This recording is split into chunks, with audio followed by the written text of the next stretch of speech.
네, 오늘 국회에서는 대통령실을 대상으로 한 국정감사가 열립니다. KBS 사장 후보자에 대한 청문회도 예정돼 있는데요. 국회에 나가 있는 취재자 연결해서 자세한 내용 들어보도록 하겠습니다. 자, 김수환 기자 나오십시오.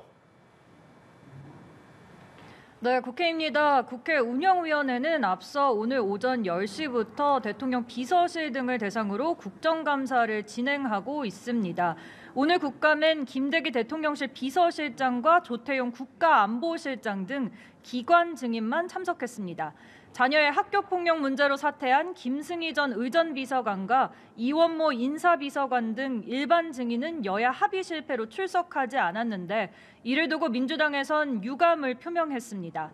오전 운영위 국정감사에선 정부의 R&D 예산 삭감과 긴축재정 기조에 대한 야당 질타가 이어지고 있는데 부실 인사검증 논란과 해병대원 사망사건 수사 외압 의혹 등도 도마 위에 오를 것으로 보입니다.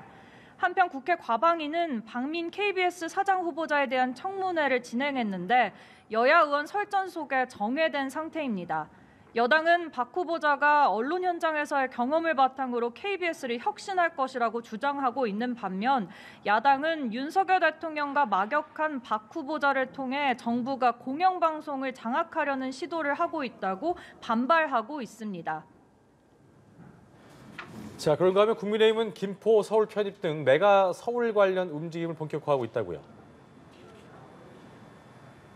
네, 국민의힘은 김포 서울 편입 논의를 위한 당내 뉴시티 프로젝트 특위 첫 회의를 열었습니다. 조경태 단장을 주축으로 김포 외에도 수도권 각 지역의 편입 여부와 추진 방안 등을 검토할 것으로 보이는데요. 조 의원은 서울을 세계 5대 국제도시로 키워내고 지방도시들도 더 건강히 자족도시로 이어질 수 있는 야심찬 프로젝트가 뉴시티 특위라고 말했습니다. 민주당은 여당의 메가시티 서울 구상을 두고 국토 편가르기라며 5극 3특 초광역 메가시티 띄우기에 나섰습니다. 5극은 수도권, 동남권, 대경권, 중부권, 호남권을, 3특은 강원, 전북, 제주특별자치도를 각각 말합니다. 특히 국회에 국가균형발전 태스크포스를 설치해 국가의 미래를 위한 각계의 지혜를 다시 모아야 한다고도 촉구했습니다. 이와 함께 공매도 한시 금지를 두고 여야는 온도차를 보이고 있습니다. 민주당은 애초 제도 도입을 주장해 왔는데요.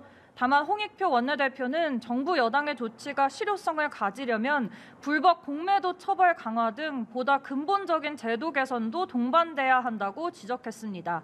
반면 국민의힘 이만희 사무총장은 오전 당회의에서 근본적 시스템 개선이 전제돼 있다며 투자자의 권익을 강화하는 실질적 대책을 내놓을 수 있도록 모든 당력을 집중하겠다고 강조했습니다.